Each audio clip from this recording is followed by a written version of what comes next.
Hi friends, ഈ video ഒരു ലാപ്ടോപ്പിനെ കുറിച്ചാണ്. ഡെല്ലിൻ്റെ ഇൻസ്പിറോൺ 3000 സീരീസിൽ വരുന്ന ഇൻസ്പിറോൺ 3593. എൻ്റെ കയ്യിലുള്ളതൊരു i3 വേർഷനാണ്. നമുക്കത് അൺബോക്സ് ചെയ്യാം. അൺബോക്സ് ചെയ്തതിന് ശേഷം ലാപ്ടോപ്പ് അഴിച്ചിട്ട് അതിൻ്റെ റാമും അതുപോലെ ഹാർഡ് ഡിസ്ക് ഒന്ന് അപ്ഗ്രേഡ് ചെയ്യാം. ഇതുവരെ ചാനൽ സബ്സ്ക്രൈബ് ചെയ്തിട്ടില്ലാത്തവർ സബ്സ്ക്രൈബ് ചെയ്യുക. വീഡിയോ ഇഷ്ടപ്പെട്ടാൽ ലൈക്ക് ചെയ്യുക, കമൻറ്റ് ചെയ്യുക. Welcome to techs and gadgets.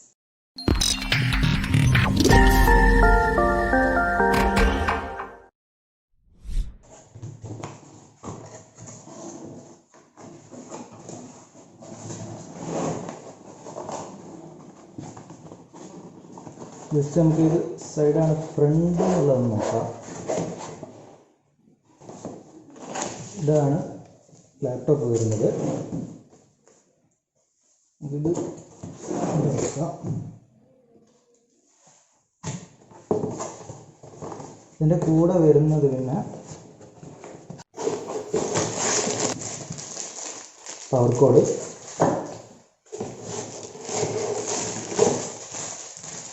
Adapter, ഇത്രയും കാര്യങ്ങളാണ് കൂടെ വരുന്നത്. നമുക്ക് എന്തായാലും അഡാപ്റ്റർ ഒന്ന് കണക്ട് ചെയ്യാം. ഫസ്റ്റ് ടൈം എന്തായാലും ചാർജിങ്ങിൽ ഇടേണ്ടി വരും, അപ്പോഴേ ഓണാവുള്ളൂ. മിക്കവാറും അങ്ങനെ ആയിരിക്കും. ഡെല്ലിൻ്റെ 45 വാട്ട്സ് വരുന്ന അഡാപ്റ്ററാണ് വരുന്നത്.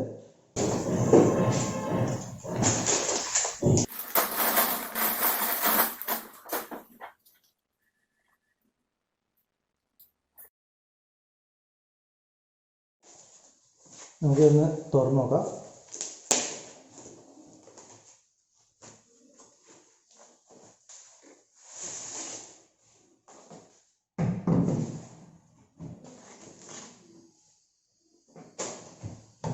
ഇതാണ് നമ്മുടെ ലാപ്ടോപ്പ് വരുന്നത്. ഇത് മാറ്റ് ഫിനിഷ് വരുന്ന ഒരു പ്ലാസ്റ്റിക് ബോഡിയാണ്, മെറ്റൽ ബോഡിയൊന്നുമല്ല. അധികം ഗ്ലൈസിങ് ഇല്ലാത്ത മാറ്റ് ഫിനിഷ് ആയതുകൊണ്ട് ഞാൻ ഇതുവരെ ഓപ്പൺ ചെയ്തിട്ടില്ല. അതിന് മുമ്പ് തന്നെ നമുക്ക് എന്ത് ചെയ്യാം, ഇതിൻ്റെ പോർട്ടുകളൊക്കെ ഒന്ന് നോക്കാം. ഓക്കെ, ഫസ്റ്റ് ലെഫ്റ്റ് സൈഡിലായിട്ട് വരുന്നത് പവർ പോർട്ട്, പവർ അഡാപ്റ്ററിൻ്റെ പോർട്ടാണ്. HDMI പോർട്ട്, ഒരു ഫുൾ സൈസ് എതർനെറ്റ് പോർട്ടാണ്. പിന്നെ 2 USB പോർട്ടുകളാണ് വരുന്നത്. USB 3.0 ആണ്. പിന്നെ ഒരു സിംഗിൾ ഓഡിയോ ജാക്കുമാണുള്ളത്. റൈറ്റ് സൈഡിലായിട്ട് വരുന്നത് SD കാർഡ് റീഡർ ഉണ്ട്. അതുപോലെ തന്നെ ഒരു നോർമൽ USB പോർട്ടും ഉണ്ട്. പിന്നെ ഇത് കെൻസിങ്ടൺ ലോക്കാണ് വരുന്നത്.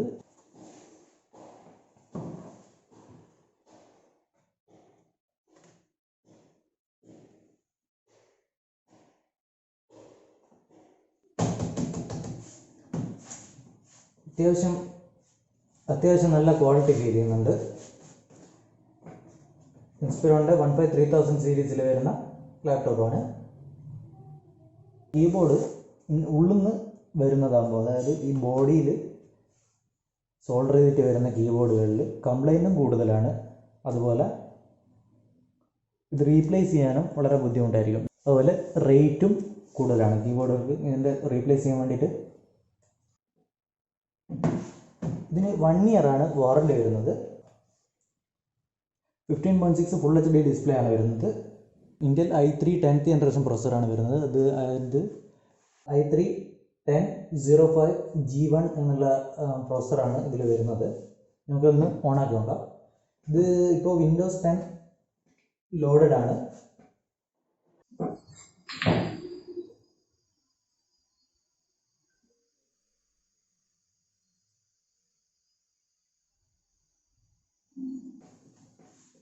അത്ര വലിയൊരു ഫ്ലെക്സോ കാര്യങ്ങളോ തോന്നുന്നില്ല. സ്ക്രീനിനും അത്യാവശ്യം സപ്പോർട്ടുണ്ട്.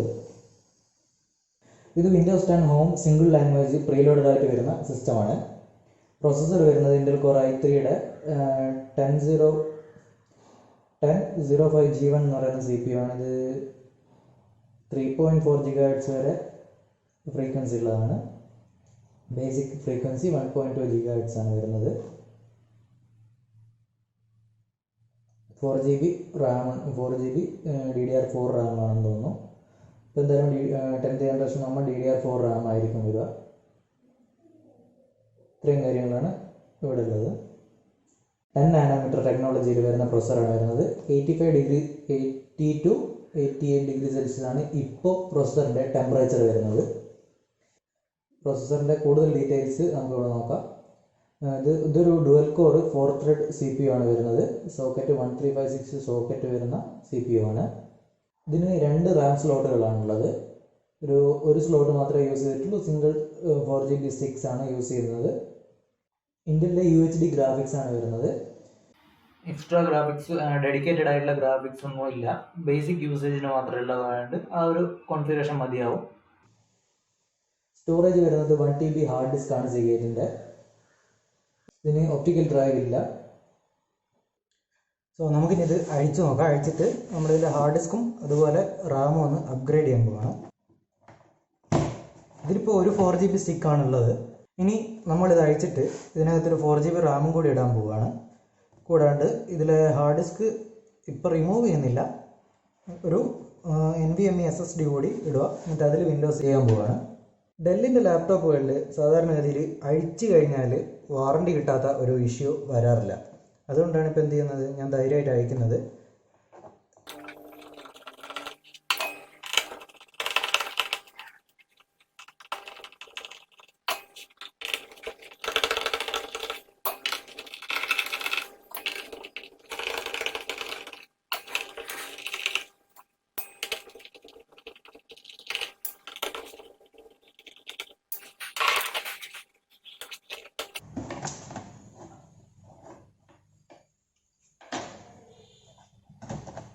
നമുക്കിത് അഴിക്കാം.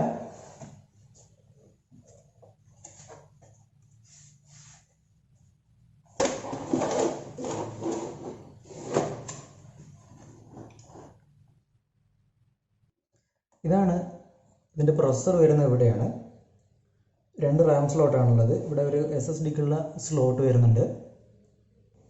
52 വാട്ട് അവർ ബാറ്ററിയാണ് വരുന്നത്. ഇത് അതുപോലെ ഹാർഡ് ഡിസ്ക് ഈ സൈഡിലായിട്ടാണ് വരുന്നത്. ഇത് എൻ്റെ കയ്യിൽ മുമ്പ് തന്നെ ഉണ്ടായിരുന്നൊരു NVMe SSD ആണ്. ഞാൻ ഇതിനു വേണ്ടിയിട്ട് ഇതിപ്പോൾ ഇതിലേക്ക് ഇടാൻ പോവാണ്.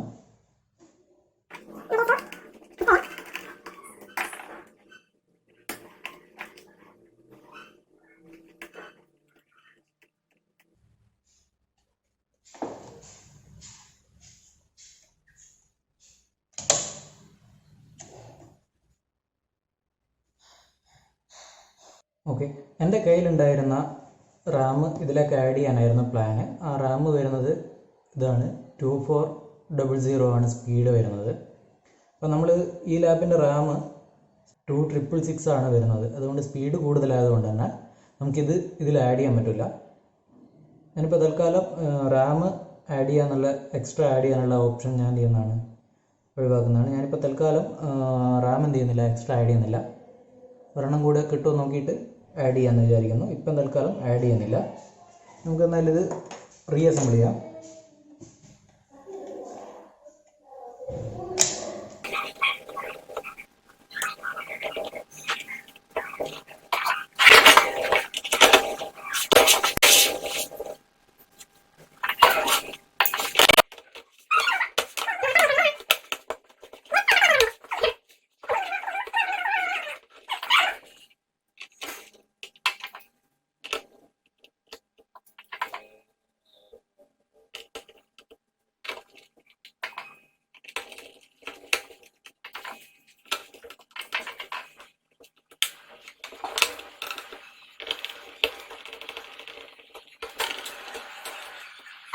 ചാനൽ സബ്സ്ക്രൈബ് ചെയ്തിട്ടില്ലാത്തവർ സബ്സ്ക്രൈബ് ചെയ്യുക. വീഡിയോ ഇഷ്ടപ്പെട്ടെങ്കിൽ ലൈക്ക് ചെയ്യുക, ഷെയർ ചെയ്യുക, കമൻറ്റ് ചെയ്യുക.